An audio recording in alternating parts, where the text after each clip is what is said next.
Operation सिंदूर की नाकामी। भारत ने ऑपरेशन महादेव के नाम पर दोबारा फेक इनकाउंटर्स शुरू कर दिए। सिक्योरिटी जराये के मुताबिक भारत ने नया मज़मूम फौजी मंसूबा ऑपरेशन महादेव शुरू कर दिया। ऑपरेशन महादेव के नाम पर गैर कानूनी जबरन हिरासत में रखे मासूम पाकिस्तानियों को फेक इनकाउंटर्स में इस्तेमाल करने का मज़मूम मंसूबा बेनकाब।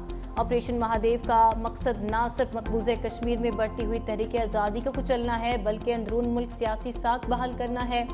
सिक्योरिटी ज़राये के मुताबिक भारत ये कोशिश कर रहा है कि उसे एक कामयाब फौजी मुहिम के तौर पर पेश किया जाए ताकि ऑपरेशन सिंदूर की खिफत मिटाई जा सके।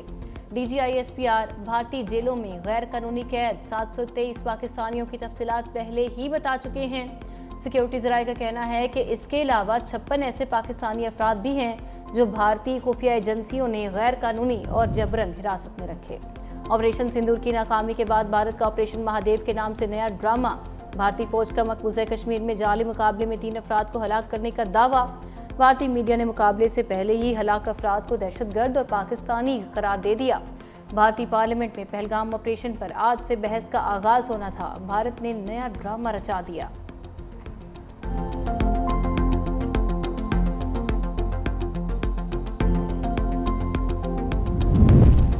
भारतीय लोकसभा में मोदी सरकार के ऑपरेशन सिंदूर पर अपोजिशन रहनुमा राहुल गांधी ने वजीर दिफा राजनाथ सिंह को आड़े हाथों ले लिया। राजनाथ सिंह पार्लियामेंट में बुलंदोबांग दावे कर रहे थे कि पाकिस्तान ने जंग रुकवाने के लिए भारत की मिन्नतें की। राहुल गांधी खड़े हुए और बोले, अगर मिन्नतें की तो आप हमले रोकने के लिए तैयार कैसे हो गए। राहुल गांधी के सवाल पर ऐवान में शोर शराबा शुरू हो गया।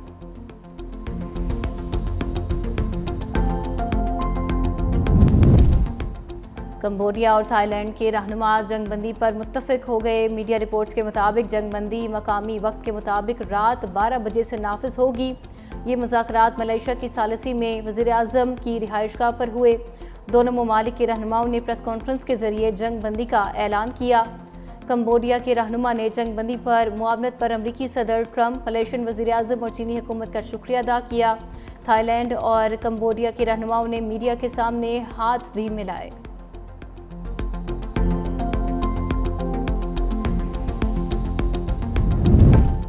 वज़ीर आज़म शहबाज शरीफ की ज़ेरे सदारत इजलास कैशलेस और डिजिटल इकोनॉमी के हवाले से इक़दामात पर हफ्तावार जायज़ा लिया। इजलास को मईशत की डिजिटाइजेशन से मुतालिक पेशरफ्त पर ब्रीफिंग। शहबाज शरीफ ने हिदायत की कि तमाम स्टेक होल्डर्स से बामुआनी मुशावरत को इस प्लान का मुस्तकिल हिस्सा बनाना चाहिए। कहा कि मईशत की डिजिटाइजेशन से शफाफियत के फ़रोग में मदद मिलेगी।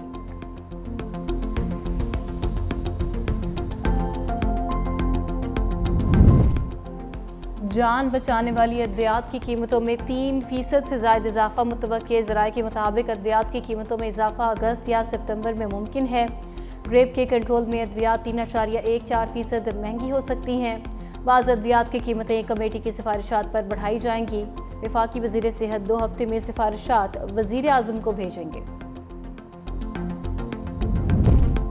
फेडरल हेल्थ अलायंस की कॉल पर विफाक के सरकारी अस्पतालों के मुलाजमीन का प्रेस क्लब के बाहर एहतजाज। मुजाहरे में पिम्स, पॉलीक्लिनिक समेत 5 अस्पतालों के मुलाजमीन शामिल।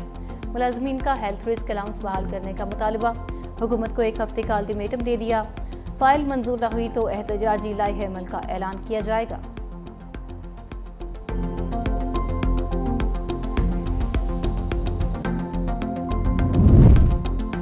और लाहौर में मानसून बारिशों के 5वें स्पेल का आगाज। गुलबर्ग, निश्तर टाउन, एयरपोर्ट, हरबंसपुरा, ताजपुरा और लक्ष्मी समेत मुख्तलिफ इलाकों में बादल बरस पड़े।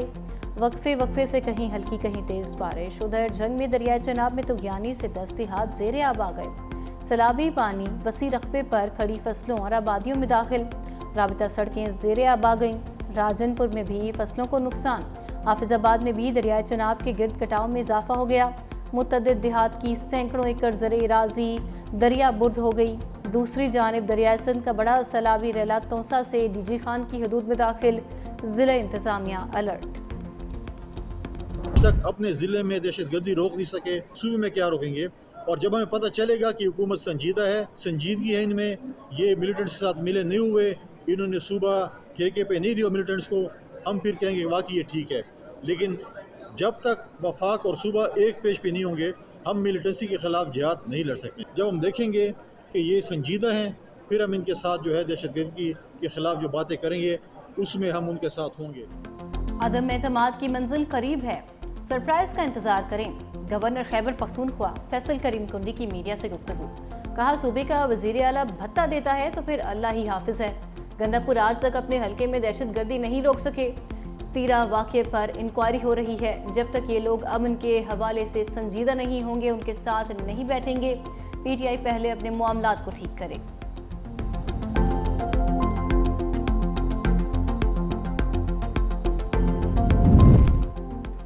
खैबर पख्तूनख्वा के महकमा लाइव स्टॉक के लिए खरीदी गई 80 गाड़ियां गायब। ऑडिट रिपोर्ट के मुताबिक 2007 से 2021 तक 200 गाड़ियां खरीदी गईं। 80 गाड़ियों का रिकॉर्ड पेश न किया जा सका। एक्साइज के मुताबिक 80 से ज़ायद गाड़ियां डीजी लाइव स्टॉक के नाम रजिस्टर्ड हैं। ऑडिट रिपोर्ट ने महकमे की शफाफियत पर सवालात उठा दिए।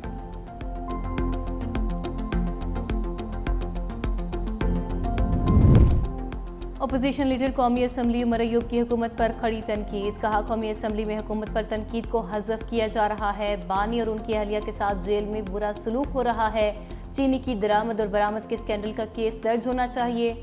हुकूमत वालों की 500 उंगलियां घी और सर कढ़ाई में है। 450 अरब रुपए का पेट्रोल ईरान से स्मगल हो रहा है, कोई पूछने वाला नहीं।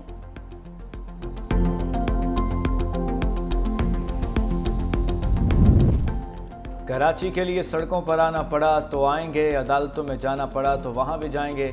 मुतहिदा रहनुमा खालिद मकबूल सिद्दीकी का कहना है कि इस मुल्क का दिल और तरक्की का इंजन कराची है। कराची की आधी आबादी लापता कर दी गई। जो शहर को नहीं मिला वो उसे देना पड़ेगा। जिनके पास 100% इख्तियार है वो कराची के बारे में फैसला करें।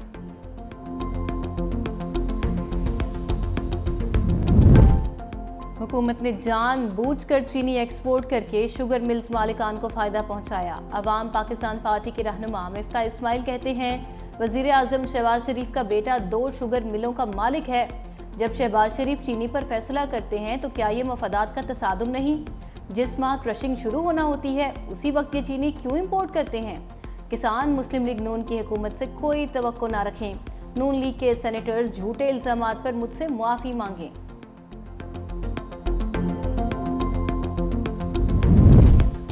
लाहौर में मानसून बारिशों के 5वें स्पेल का आगाज। गुलबर्ग, नश्तर टाउन, एयरपोर्ट, हरबंसपुरा, ताजपुरा और लक्ष्मी समेत मुख्तलिफ इलाकों में बादल बरस पड़े।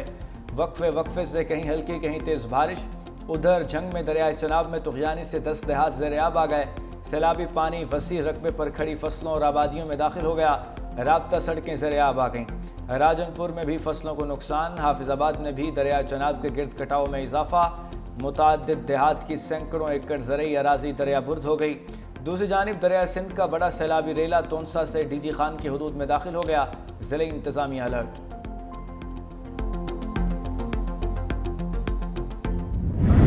बिजली का गर्दिशी कर्जा उतारने के लिए आवाम को मजीद झटके लगाने का प्लान तैयार। फी यूनिट बिजली मजीद ₹3.23 महंगी होगी। हुकूमत IMF से किए गए वादों के मुताबिक कमर्शियल बैंक से 1275 अरब रुपए कर्जा लेगी, जिससे मजमूई कर्जा 561 अरब रह जाएगा। बाकी सर्कुलर डेट डिस्कोज में इस्लाहात के तहत निपटाया जाएगा। बिजली सार्फिन 1275 अरब रुपए का कर्जा डेट सर्विस सरचार्ज के जरिए अदा करेंगे।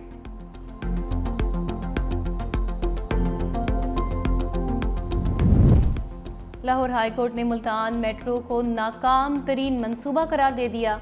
अदालत का येलो लाइन मंसूबे के लिए दरख्त ना काटने और इंटरनेशनल माहिरीन को शामिल करने का हुक्म। जस्टिस शाहिद करीम ने रिमार्क्स दिए, कैनाल पर लगे दरख्त लाहौर के फेफड़े हैं, इन्हें ख़त्म करने की इजाज़त नहीं दी जा सकती। हुकूमत ने इतनी बड़ी फोर्स बना दी, वो काम क्या कर रही है? अदालत का टीपा को 1 माह में जेल रोड, मॉल रोड और MM आलम रोड की सर्विस रोड्स बहाल करने का टास्क दे दिया। लाहौर के तमाम पार्क्स को PHA के सपुर्द करने और धुआं छोड़ने वाली गाड़ियों और भट्टों के खिलाफ कार्रवाइयों पर अमल दरामद रिपोर्ट भी तलब कर ली।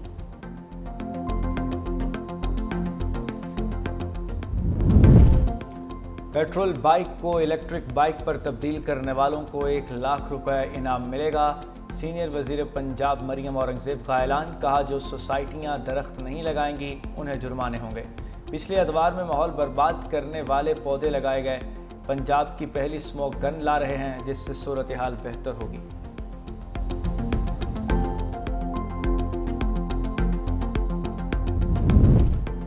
महकमे सकाफत सिंध का जश्न आज़ादी और मुआरका हक कौमी जोश व जज्बे से मनाने का ऐलान। 1 अगस्त से सूबा भर में सकाफती और कौमी तकारीब मुनक्किद की जाएंगी। म्यूजिकल इवेंट्स और स्टॉल्स भी लगाए जाएंगे। आर्काइव सिंध की जानिब से 2 अगस्त से 14 अगस्त तक आज़ादी की मुनासिबत से मखसूस नुमाइश होगी। वज़ीर सकाफत सैयद जुल्फ़िकार अली शाह का कहना है, कौमी परचमों और बैनर से सजा फ्लोट शहर में गश्त करेगा। मुल्क के मारूफ गुलकार कौमी नगमे पेश करेंगे। मंडी बहाउद्दीन में बदबख्त ने वालदैन और बीवी को कत्ल कर दिया। मुलजिम ने वालदैन से अराजी की फ़रोख्त से मिलने वाली रकम का मुतालबा किया था। बाप के इनकार पर मुलजिम ने फायरिंग कर दी। 75 साला मोहम्मद हुसैन, 70 साला रसूल बीबी और 35 साला मारिया जंबहाक मुलजिम फरार।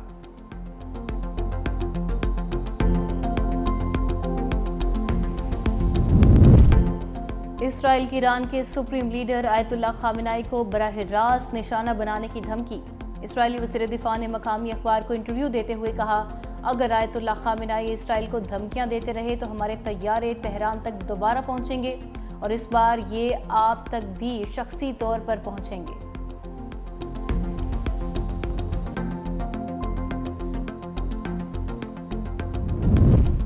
यमन के हौसियों बागियों का इसराइल से तिजारत करने वाले बहरी जहाज़ों को निशाना बनाने का ऐलान।